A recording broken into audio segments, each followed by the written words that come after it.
Welcome to Divorce TV. We're back again, and today, or tonight if you're in the UK, we've got three guests as usual. We've got our healing we're going to end with is with Susan Cowe Miller again, who's going to be doing some of that EFT tapping that we all love so much. I'm getting quite good at it now. We've got Ruth Driscoll, who's a life liberator, as our expert interview. Now, Ruth works with people who are in controlling and coercive relationships, and she's obviously one of the key experts on the Divorcing a Difficult Spouse workshop, which we're running next week on Thursday evening. And we've got a shared story with Indre Butkeviciute, who is a wealth coach, and she's got a great story to share with us, which I think some of you will find very empowering. So let's first of all, we're going to just catch up with the news.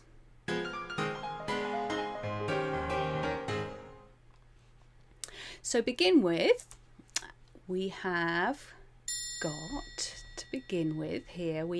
From the Cut. Now, The Cut is talking about, they're still at it. Brad and Angelina's divorce has become incredibly complex, it says, as if we hadn't noticed. More than 4 years after Brad Pitt and Angelina Jolie announced their divorce, confusion abounds around the terms of their separation. A brief recap. Since 2016, Jolie has fought for sole custody of the couple's 6 children. While neither she nor Pitt has publicly shared details of the incident that catalysed their split, it appears to have been an argument on board their private jet, in which Jolie's camp said Pitt became verbally and physically abusive. In May, a drawn-out custody battle appeared to reach its conclusion when a judge awarded Pitt tentative joint custody of the couple's minor children. But Jolie contested the decision, reportedly arguing the judge failed to adequately consider a portion of California code addressing custody and domestic violence. Presumably, the article says, the section that says awarding custody to a person who has perpetrated domestic violence is detrimental to the best interest of the child. She appealed, alleging that the judge denied her a fair trial, improperly excluding her evidence relevant to the children's health, safety and welfare, evidence critical to making her case. Now, the custody battle continues, both over the children and the couple's shared chateau. So there's some money getting involved in here as well. It's not just fighting over the children. When Jolie filed for divorce from Pitt in September 2016, effectively ending their 12-year relationship and 2 years of marriage, she requested sole custody over the kids, Maddox, now 19, Pax, now 17, Zahara, now 16, Shiloh, now 14, and twins Knox and Vivian, now 12. Within days, headlines about the divorce, a true tabloid bombshell, this article says, shifted focus to reports that both the FBI and the Los Angeles Department of Child and Family Services were investigating Pitt for child abuse over an alleged incident said to have taken place on the family's private jet. In November, both the DCFS and the FBI said their investigations failed to find evidence that Pitt had been abusive on the plane or in general. In December, Pitt filed a motion to seal all custody-related documents in the case, contending that airing the details in public caused the children needless pain. Good point. A judge denied his request, but in January 2017 the couple reportedly agreed to settle the whole matter privately going forwards. Hurrah! And for a while that was it. In May, Pitt spoke to GQ about quitting drinking. He apparently went to rehab post-divorce and getting a handle on his emotions in order to do better by the kids, while Jolie remained tight-lipped about the entire situation.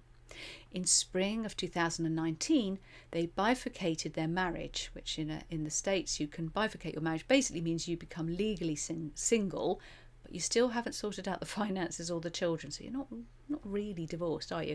By May 2020, they had allegedly achieved cordial terms, looking good. But then Jolie requested that the judge in their custody case be removed. Her request was denied, but Jolie appealed. The judge reportedly declined to let the children testify and awarded Pitt tentative joint custody. Now, think about it. Why would a judge not want children, especially of that age, to testify? They've probably got some good reason. I'm don't know about you, but the thought of having to drag your children into court, especially in such a public divorce, is probably not a great idea if there's a better way around it. So this past March, Jolly reportedly filed documents saying she had proof and authority in support of her child abuse allegations against Pitt, and asked that the minors be allowed to testify. Maddox, it then emerged, had already spoken in court, and according to sources, it wasn't very flattering toward Brad. In any case, the Judge Ouderkirk again denied Jolly's request. According to the documents she filed in late May, he refused to hear the minor teenagers' input as to their experiences, needs or wishes as to their custody fate, even though a section of California Code reportedly allows children 14 and over to give testimony if they choose to.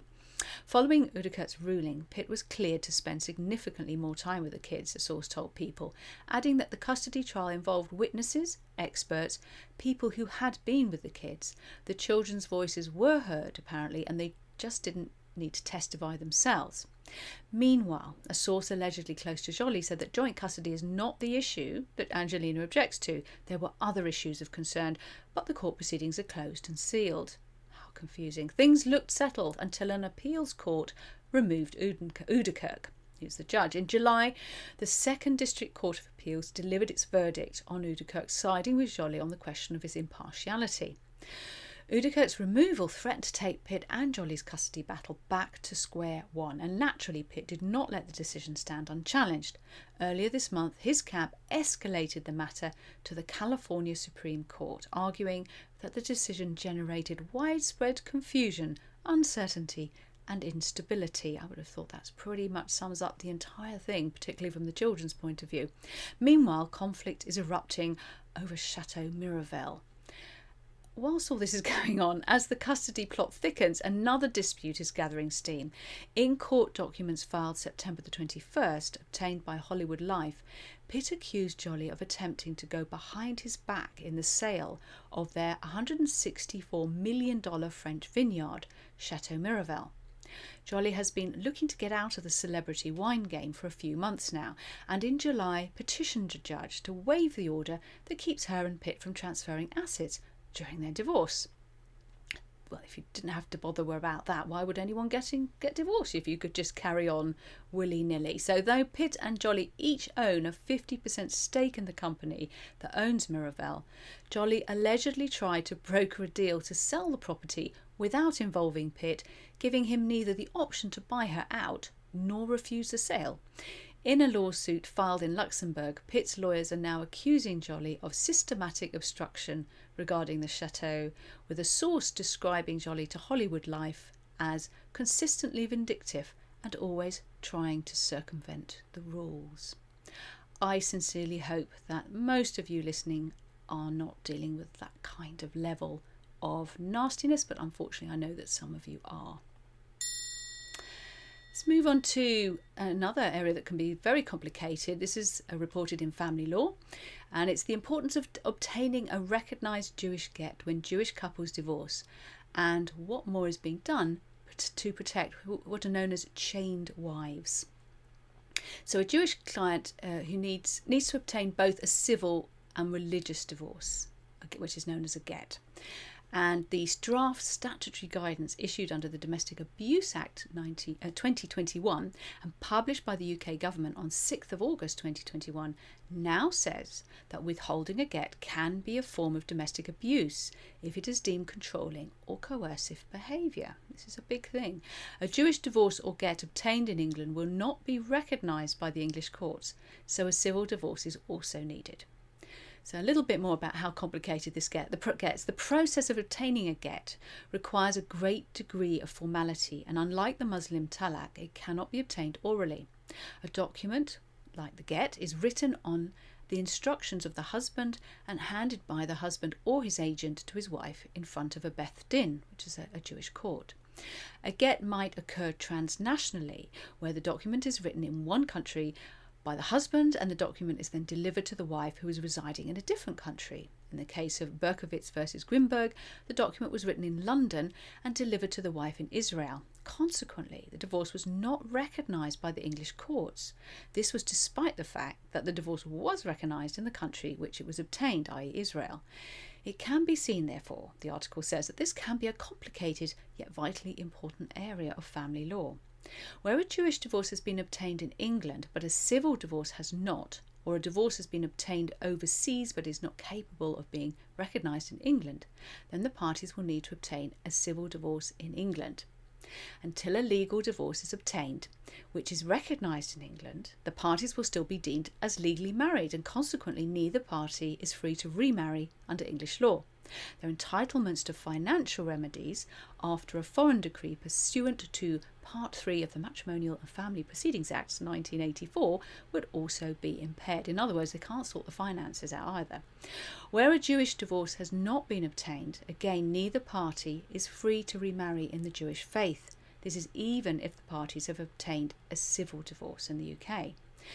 Additionally, where a Jewish woman does not obtain a Jewish divorce and she then goes on to have a child from another Jewish man, that child would be deemed to be illegitimate, and he or she would be known as a mamzer, which would preclude him or her and his or her descendants from marrying in Jewish law. So it's pretty serious stuff. She would also be deemed to be committing adultery in Jewish law if she commenced a sexual relationship with another man, even if she obtained a civil divorce, and cannot marry a man if her relationship with that man commenced before obtaining her Jewish divorce. Her standing in the Jewish community generally would also be impacted. Therefore, it will be seen, it says, that the ramifications, in particular for a Jewish woman and her children, can be huge and life-changing. According to Jewish scripture, a get can only be completed with both parties' consent. So difficulties may arise, therefore, when either party refuses to respond to the Beth Din's call, that's the Jewish court's call, to cooperate in the get process. Clearly, cooperating is going to be your best option here. A wife who finds herself in a position where the husband is refusing to cooperate is known as an aguna, meaning chained. A husband who finds himself in the same position is known as an agun, also meaning chained. It is for this reason that the Divorce Religious Marriages Act 2002 was enacted. In essence, where a husband or wife is refusing either to give instructions for the writing of the get or refusing to accept the get, the provision enables a party to apply for an order to delay the making of the decree absolute obtained in the civil proceedings until the other party has cooperated. Additionally, a court may also assist the parties to resolve any issues in respect of any children and financial arrangements by endorsing an agreement between the parties obtained through religious arbitration. I did interview a rabbi recently who does religious mediation and arbitration, and I'm hoping to bring you some of that interview quite soon. How the Domestic Abuse Act 2021 can help. Right, there are moves afoot under the Domestic Abuse Act 2021 for coercion through spiritual abuse and religious marriage and divorce to include the failure to provide a get. If the husband's actions are found to be controlling or coercive behaviour and he is found guilty of such behaviour, he could be imprisoned. This therefore presents a promising further tool, the article says, for women who are unable to obtain a get.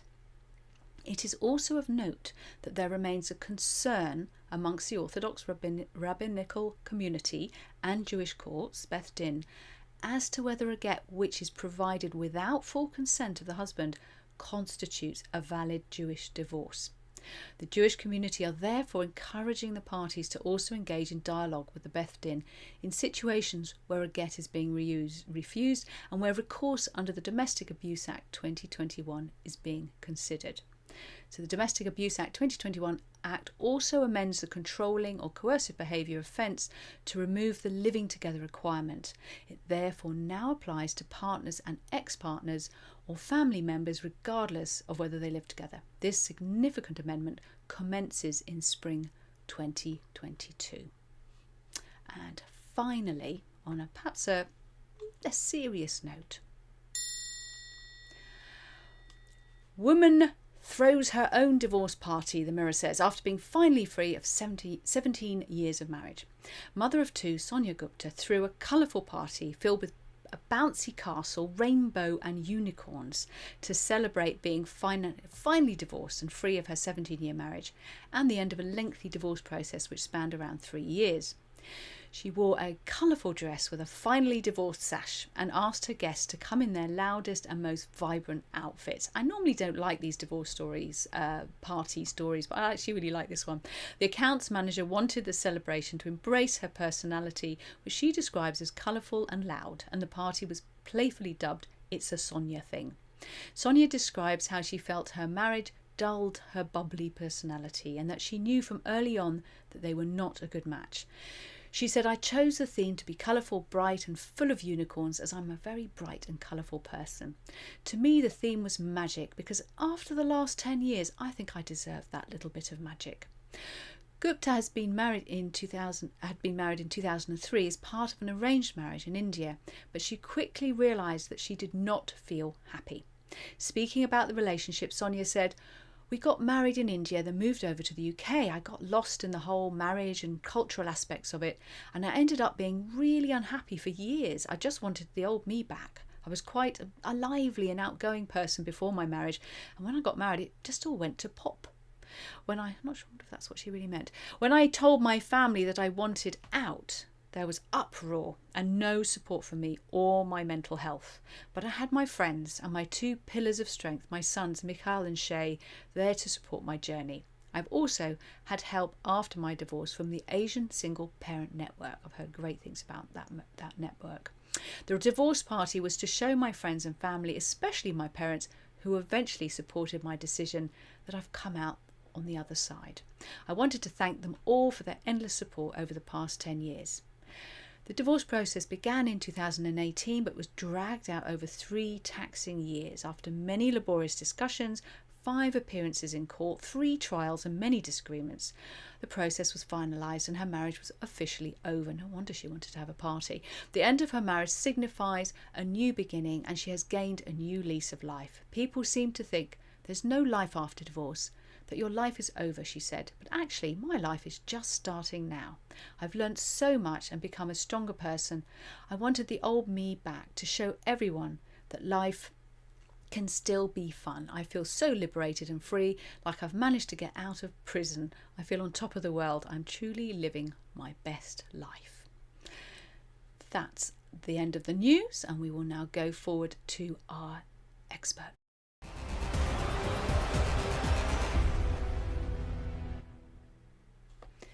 And welcoming here to the lovely Ruth, who you're going to be with us on Thursday evening, aren't you, in our workshop, Divorcing a Difficult Spouse. Yes. Part of your speciality, really, isn't it? Absolutely, yes. And what I wanted to ask you today in particular is talking about the way it takes 2 to be in an abusive and coercive controlling relationship, and it's a difficult thing to talk about because from your own experience that if you're in that situation, quite often you don't even realize it, and it does seem you feel so completely trapped. But I know that when you're working with people, you can help them realize there's things they can do to help themselves and things that they can stop doing to self-sabotage. So perhaps you could tell us a little bit about that. That would be really handy. Thanks. Yes, absolutely. It seems a strange thing to sort of, a strange way to think about it, because when you are in a relationship which is coercive, abusive, bullying, it's very easy for you to feel like this is happening to you and there's not much that you can do about that.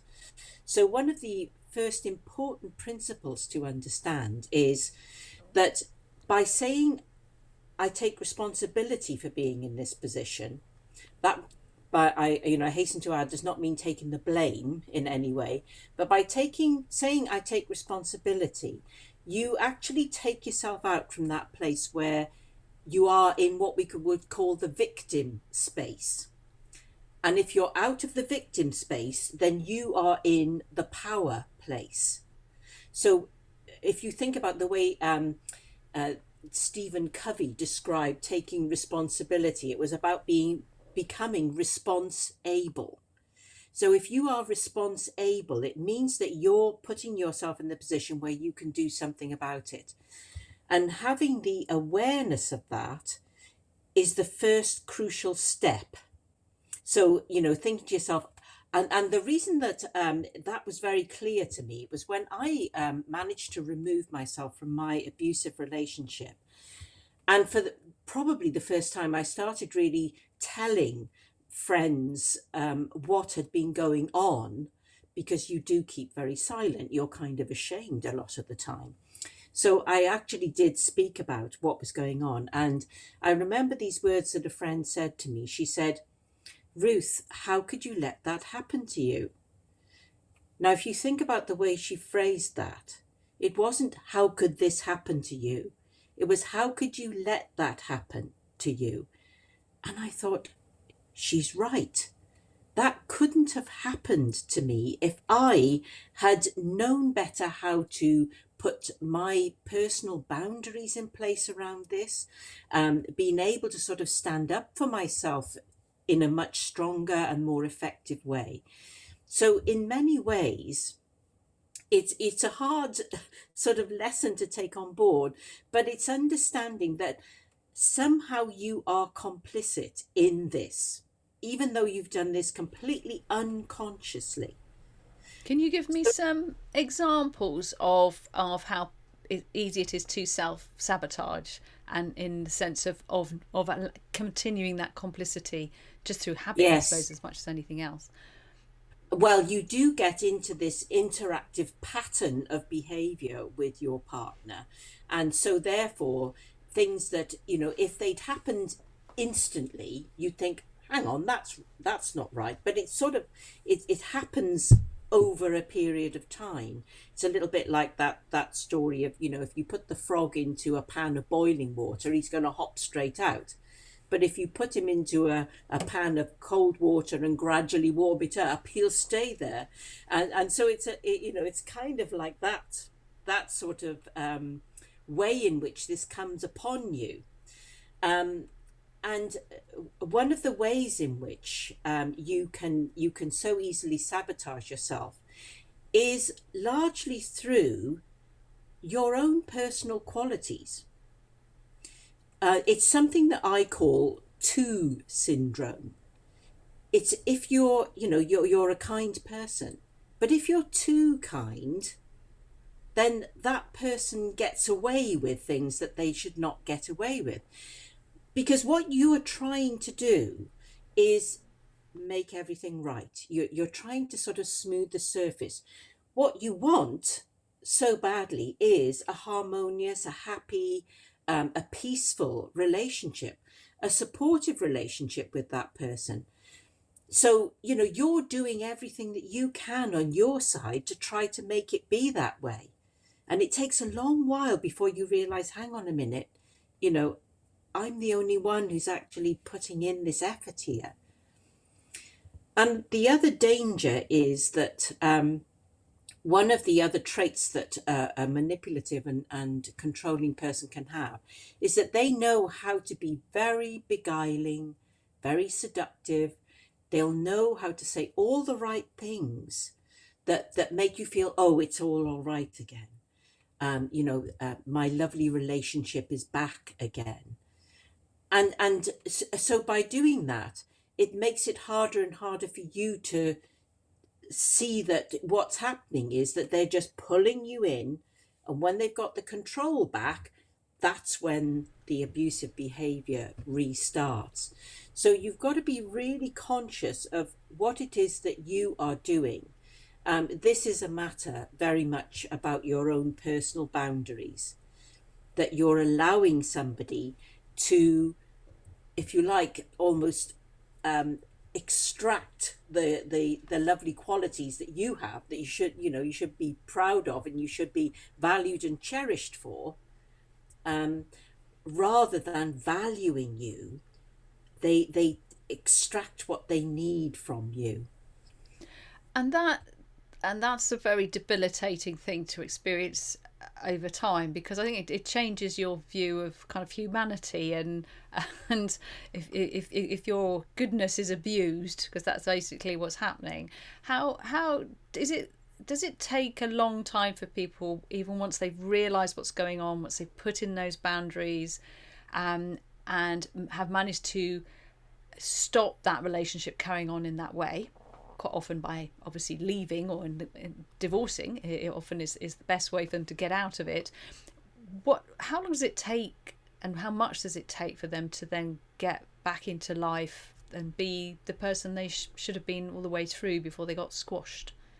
Well, the crucial thing is knowing that, this is a very essential part of the work that I do with people. It's that you don't lose yourself in this, because when you come out from an abusive relationship, you're in that place where you actually don't recognize who you are anymore.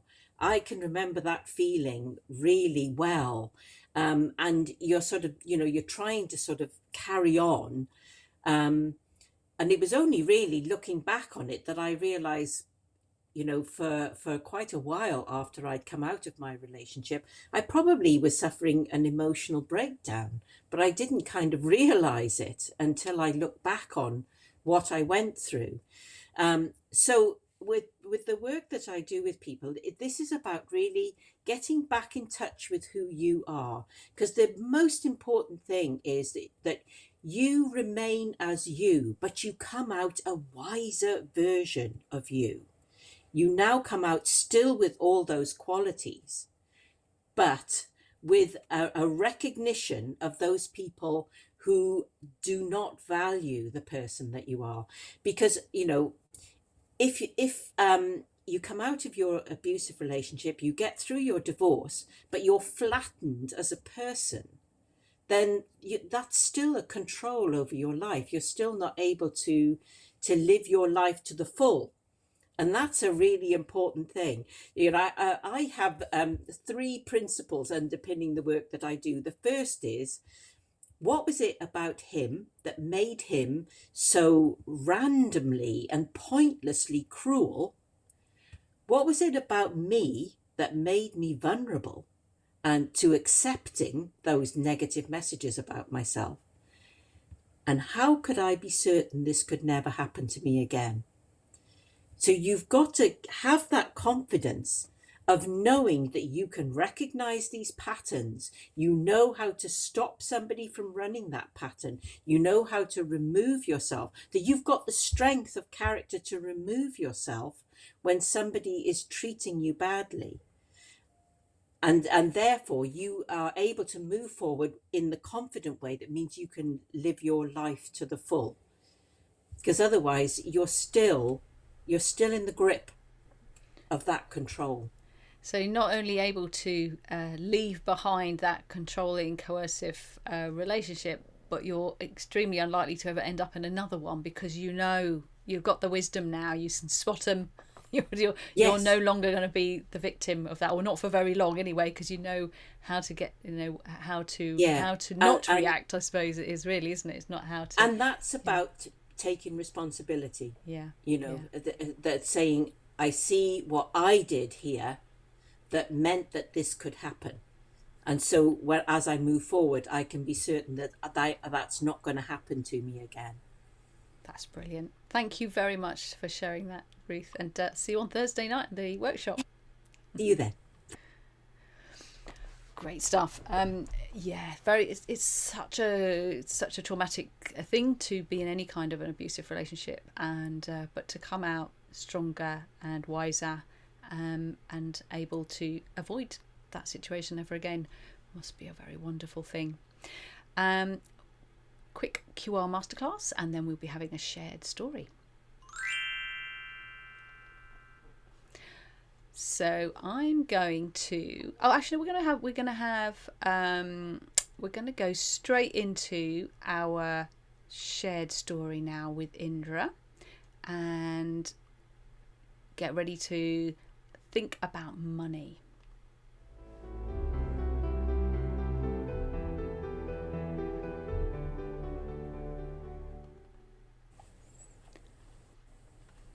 Oh, we haven't got Indra at the moment, so we're going to come back a bit later for Indra.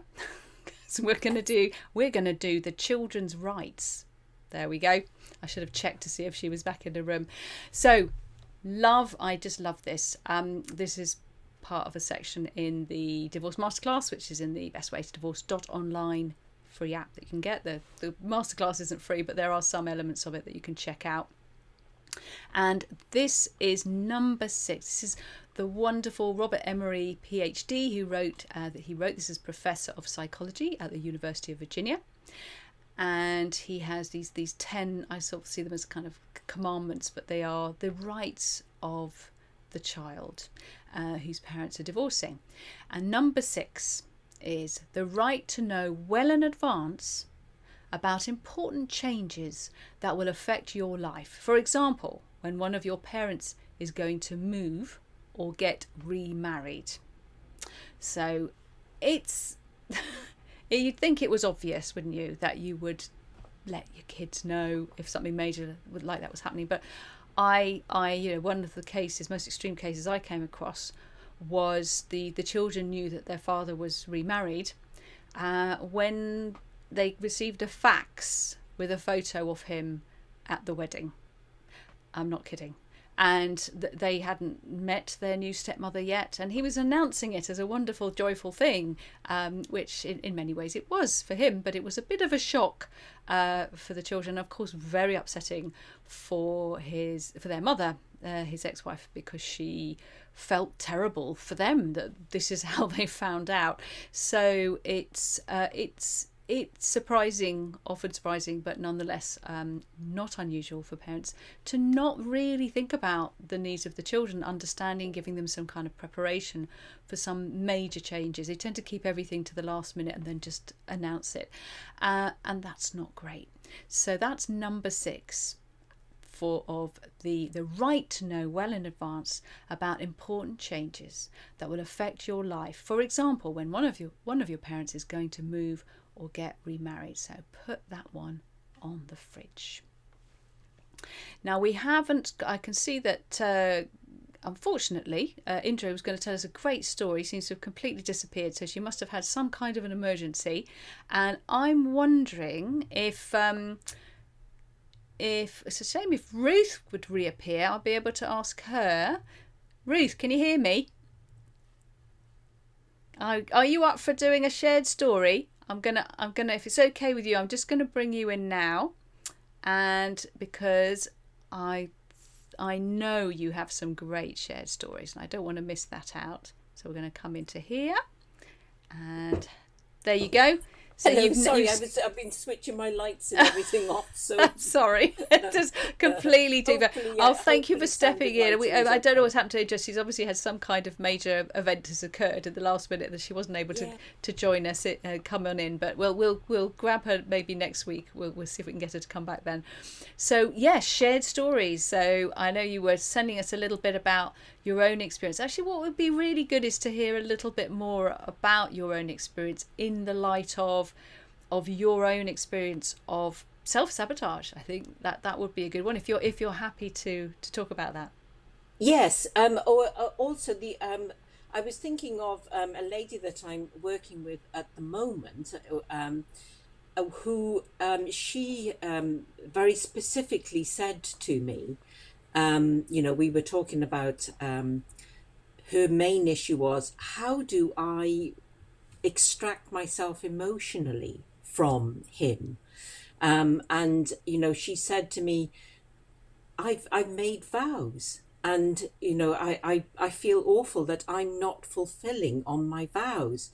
And of course, that is a self-sabotage issue, in the sense that she has conditioning around the fact that she made these vows, which means that she's not protecting herself. So any way in which you're sabotaging yourself means that you are not protecting yourself. And so, working with her, the thing is getting her to sort of appreciate that, yes, you did make vows and you did your best to keep to your side of the bargain that you made. The only reason that you're going through divorce is because your husband did not keep his side of the bargain. And therefore, this contract, you know, if only one of you is fulfilling on this side of the contract, then, you know, how valid and how relevant and how you know, what's the impact of this contract now? If he can pick and choose when he wants to stick with it, and you're trying all the time to be the one to make this marriage work, the thing is that then you find yourself in a toxic situation. Now, you know, I use that word very particularly because if you're in a toxic environment, you have to move yourself out from it. If it was a toxic gas, you couldn't stick in the same room with it. So it's this, you have to kind of think of it that way. It's not you that has created the problem. It's not you that has created the situation where this marriage needs to end. And the other issue that she has been dealing with is his love bombing. Now, you know, I deal a lot with emotions, and one of the toughest ones of all to be able to understand and you know, and not allow it to affect you badly is love. You know, love, that person is saying all of the right things to be able to get you right back where they were. And this, for this lady, this is something that had been going on for her for years and years. And of course, what she hadn't twigged was this point at which, yes, he does that every time. He sounds very genuine. And, you know, it probably is very genuine. But the problem is that when somebody has that personality that is manipulative, controlling, even abusive and bullying, reality kind of doesn't have the same meaning for them as it does for us. One of the examples that I do with that is, you know, when you're with somebody who can behave in that way, it's like, I don't know whether you can see that this, I pick up an object and say, look, you know, do you not understand? This is reality. This is what reality looks like. This is, you understand that, don't you? You know that. You can see that, can't you? And then, you know, 5 minutes later, they say, what are you talking about? No, this is the shape of reality. This is what reality looks like. Sorry, I can't get in front of the camera. That's a really good example. They Because just, it does your head in, doesn't it? Yeah. Yeah. And so the love bombing, yeah, you know, they mean it very genuinely. And, you know, her husband, he's a brilliant wordsmith, you know, he's ex rock star and things, you know, and, you know, lyric writer. So he's got all that ability, that poetry inside him to be able to use these words in that very beguiling, seductive way, which is what we were talking about earlier. And so this is where, you know, you've got to recognize what they're doing, because you have to think to yourself, does this feel like I'm loved? Because if it doesn't, if you're having to question it, if you're having that little kick of emotion, that little kick of doubt inside you, then no, it's not love. It's not the love that you deserve. You don't want a love that's temporary when it suits that person. And when it doesn't, they treat you any which way they want. So overcoming that unhealthy emotion of a sense of obligation, a sense of conscience around things, it sort of goes against what we feel and the way that we've been brought up.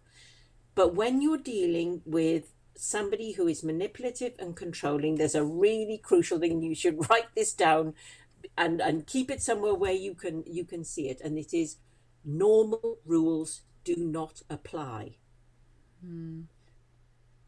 And, you know, that kind of makes sense, but it's still very hard to actually implement and put in place, which is why, you know, when I'm working with people, I'm constantly reminding them, you've got to work strategically here, not from your emotion, not even from what your sort of conscience or your sense of duty or all of your conditioning are telling you. All of those, what would normally be in normal world, good qualities actually are Yes, you self-sabotaging, because they keep you exactly. trapped in a situation which is Exactly. ultimately at best disempowering, and at worst possibly even dangerous. Yes. Yeah, Yes. yeah, That's exactly right. And that's why you have to serve yourself first. I can remember a very well-known, world famous um, uh, motivational guru once saying, you should love unconditionally. And I think, not when you're dealing with someone like that. Here the person you have to love unconditionally is yourself, yeah.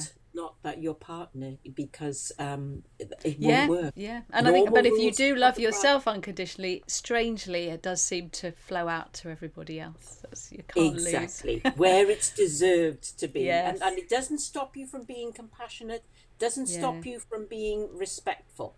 Those qualities are still important, but it just means you protect yourself. This is what we're working on with this lady, to help her overcome these unhealthy emotions that Brilliant. sabotage you. Brilliant. Right. Thank you so much for stepping in, Ruth. But I think I can spy Indra, and I'm hoping she can hear me. And we're going to give her one bash at it, see if we can get Indra's shared story as well, because we can do what we like on this show. And but it was great to hear that. Thank you so much. And speak to you again soon, or see you on Thursday. Yes. So I'm just going to see if I can get Indra in now, because she's got a great story that I really want her to share with us. Yay, you're there. We couldn't see you before. We were running a bit late, and we assumed you had to dash off for something, but Ruth stepped in. But I loved that story you told me earlier, and I really want you to share it with everybody. So just start off by reminding everyone that you are a wealth coach, a money coach. You're an expert in financial area. You come from a financial background, and so before you share the story about this particular lady, just remind those who of us, and especially those who haven't met you before, what you actually do.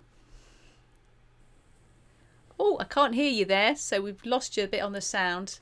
You able to Oh, come? That's should it. be You're up. okay You're back now. now. You're back now. Great. Sorry, I mixed up the times. That's why I That's did okay. dash off and then the computer died. But I'm here You're now. here. You're here. So, for those of you who don't know me, I am a wealth coach. Now, you might ask, what does that actually mean? I come from a banking background, I come from an investment background, and I worked for many years for one of the top investment banks, helping wealthy individuals decide how to invest their money.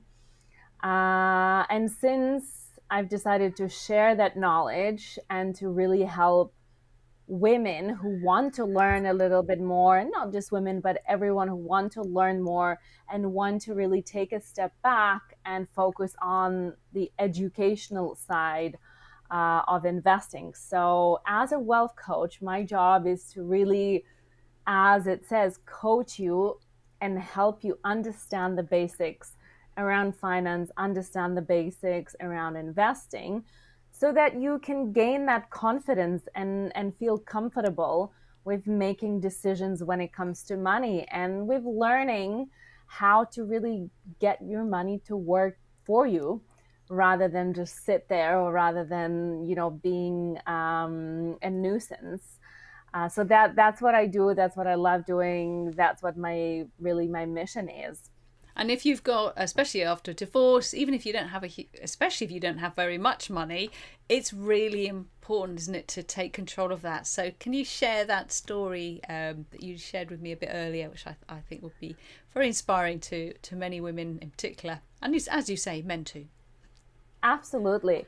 I've had the pleasure of working with this wonderful lady for the past 3 months now. She's 52 and she's 5 years past her divorce. And when we started working, she really didn't have a lot of confidence with money. And to be honest, even after her divorce, she effectively had to start over to some respect again. She didn't get a big settlement out of it at all. But as she's been working for a number of years, she's been at least saving some money away.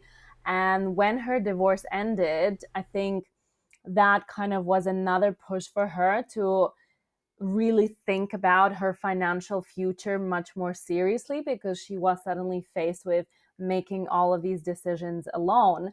And so what we did with her was really look at what it is that she has now. And as I say, it wasn't a lot of money. She had in savings about 80,000 Australian dollars.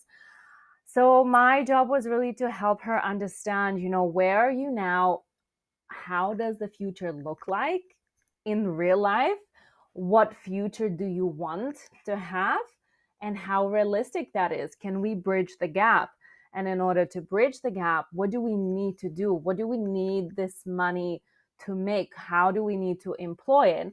So after working through a number of different scenarios, looking at her savings, looking at kind of what would happen if she did nothing, what would happen if she did invest, and everything in between, we then started working on her knowledge gaps and her confidence. So going back to the very basic questions, how do you start investing? What does that mean? How do you understand risk? How do you understand all these big words and jargons that are thrown around all the time? And really just stripping it all down and looking at the very kind of basic, very vanilla things that can help her get into a better position for when she does end up retiring, because that's her biggest fear. What's going to happen if I don't have enough for my retirement? What's going to happen if I'm not able to continue the lifestyle that I have? And it's not an extravagant lifestyle by any means. And I have to say, she's been really fantastic in terms of doing her homework, in terms of really throwing herself in, asking the questions, and just, taking in everything that I'm giving her. And I'm so, so proud to see where the work has led 3 months later. And I'm so, so proud to say that we had our session last week, and her homework after the session was to finally decide on her first investment, and we're going to do it live together on our next session. And I think this will unleash a whole other world for her, and a whole other kind of step for her, because I think sometimes that's the hardest step to take. And once she does this, I think the future is as bright as it can be. That's fabulous. And she's in control of it. She's not just handing it over to someone in a suit and leaving it. Well, not that there's anything wrong with that, obviously, but if you haven't got that much, you need to take control and do it yourself, don't you, really, to really get the good value. I'm so great for her confidence as well. Absolutely. I think this was the biggest win, is the confidence that she feels in making her decisions. And as you say, whether she decides to do it herself, whether she decides to go with someone else, the biggest win for her is really the confidence that she has in making the decision.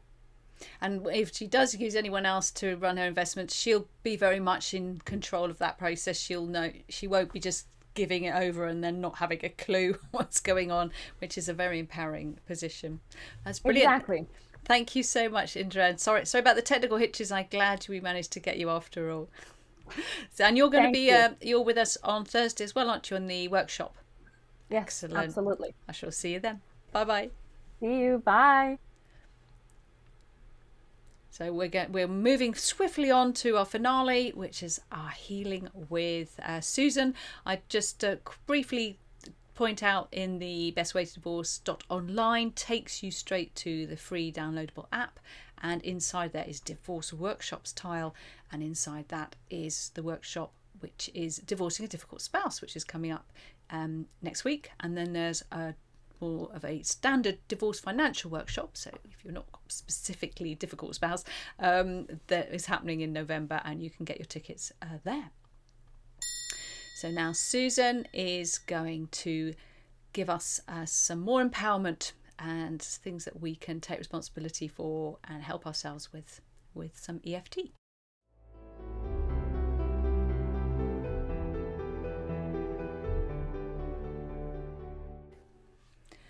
and welcome, Susan. Thanks for coming Hi. to join us again. I think you should have the record for the greatest number of appearances. It's brilliant that you're there. Thank you so much. And we get to see your lovely Arga in a minute when we go full screen. Before we do that, my favourite part, before we do that, you're going to tell us a little bit about what we've got in store for the next 10 minutes. Yes, we're going to do some EFT, some emotional freedom technique, tapping, and we're going to finish off with a very empowering round of tapping, because we're shifting negative energies that we may have felt during the week. And the point of the exercise is to realize that we can turn this energy around. And EFTs, like psychological acupuncture, tapping in energy points of the body. And throughout the few minutes that I'm doing this, I may be asking, instant answers like, what number is this and where do you feel it? But if you're new, I was going to do the tapping points at the beginning, or shall I just flick through the tapping points now? Oh, show us them now. But remember that you're also being listened to on iTunes, on Forest Row, Wild Heart Radio and other places. So make sure you talk to people who can't see you as well. Okay, just give me a moment then. We're going to be tapping through energy points on the body, on the face. And we use our fingertips and we gently tap. I'll just nip through the points, the top of the head, and then we move gently and carefully to the eye socket, and there's 3 points in that area. There's the first one's in the corner of the eye socket, next one is at the side of the eye socket, the next point is on the base of the eye socket. The point underneath the nose, a point in the chin under the bottom lip, a point in the collarbone, and the final point we'll be using today is the point under the arm. And they're energy channels of the body. As I say, psychological acupuncture, moving from negative energy, not wanting to do, feeling angry about, lacking power, self-doubt, self-sabotage, all of that, and we move to a positive outcome. Brilliant. So shall I let you take it away then? Okay, so if I can ask you to just start tapping on the karate point of your hand. And we're going to be starting with a positive phrase. Actually, we'll start with a negative phrase, qualify it with a positive phrase. So if you keep tapping that point, I'd like you to repeat after me. You'll know I might go like that sometimes, and that means you have to repeat, but I'm going to say a phrase, you repeat it.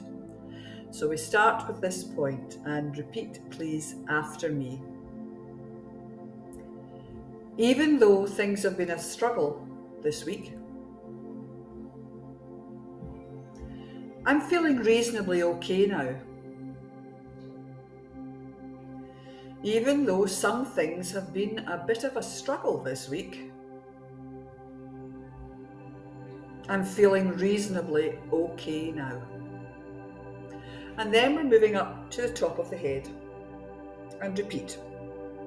It's been, a bit of a struggle this week. Corner of the eye, up and down. Side of the eye, struggling to get things done.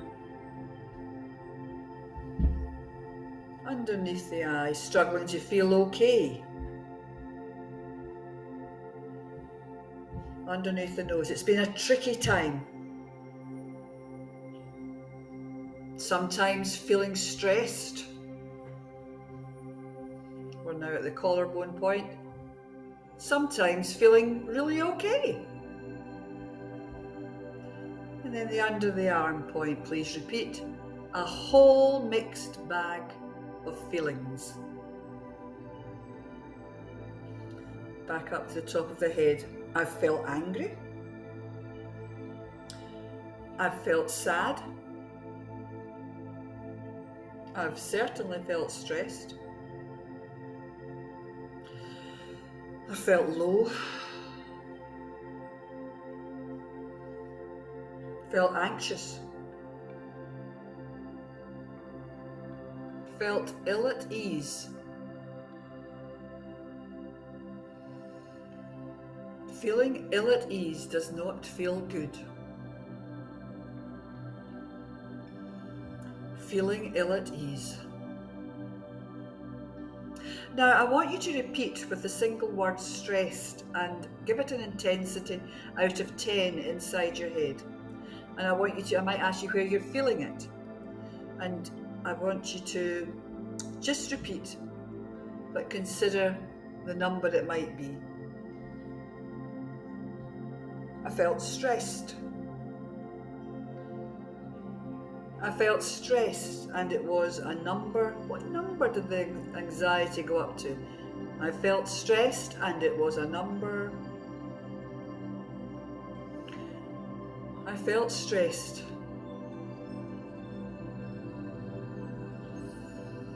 I don't like feeling stressed. Where do you feel that in your body right now when you recognise that you were feeling stressed? Repeat the phrase, I felt stressed. What number could it have been? Next point. Doesn't matter where you are. I'm under the bottom lip.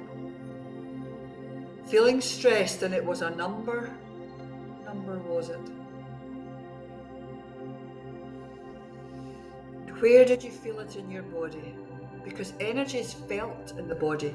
And when you're releasing energy, you may yawn, you may have a tummy rumble, or you can burp, various things. The energy is being released and you can feel it. Now the point under the arm. But I can choose to feel better right now. Back up to the top of the head and repeat, please. Choosing to feel brighter right now. It's in my power. Choosing ease. I feel brighter. I feel brighter, more at ease in my head. Feeling more at ease in my body. Enjoying feeling more at ease in my body. Enjoying it very much. Enjoying feeling emotionally stronger. That feels so much better. And quickly again, just feeling empowered. Top of the head, I feel empowered. I feel strengthened. I much prefer to feel like this. Feeling in control. Feeling at ease. Feeling at peace. Feeling stronger. Feeling stronger. Now, I'd like you to close your eyes for a moment. And I'd like you to feel with every sense that you can use, feel this feeling of ease in your whole body. Breathe it in. This empowerment and mood shift. Breathe it in and enjoy it. Enjoy feeling more at ease. Enjoy feeling at peace. Breathe this in. You're allowed to feel like this. You're allowed to feel better. Very gently, open your eyes. Now, I use EFT and matrix re-imprinting as my tools to help my clients. I help my clients with their emotional upsets and chronic pain and reproductive health. And when your mind is more receptive, physical healing can begin to heal. The headspace, the mindset needs to be calm. It holds way too much power and it needs kept in hand. And EFT literally releases negative energies and will instill positive energy. So I wish you well, and give me a call to find out more. There's so much that can be done. If your headspace is in a good space, all this rocky divorce journey can be much more in flow. Thank you, Susan Cowe Miller. Thank you, Susan. And yeah, that QR code you saw, that will take you to Susan, or you can access Susan as well through the Best Way to Divorce app, which you can download for free at bestwaytodivorce.online. Will take you straight there. And you other goodies in there too. So thank you so much for being with us tonight. And we've run a little bit over compared to usual, but we've packed loads in. I look forward to seeing some of you on the UK Divorcing a Difficult Spouse workshop on Thursday. Check it out in the app if you haven't got a ticket yet. And in the war of divorce, on the battlefield of family separation, always make peace your weapon of choice.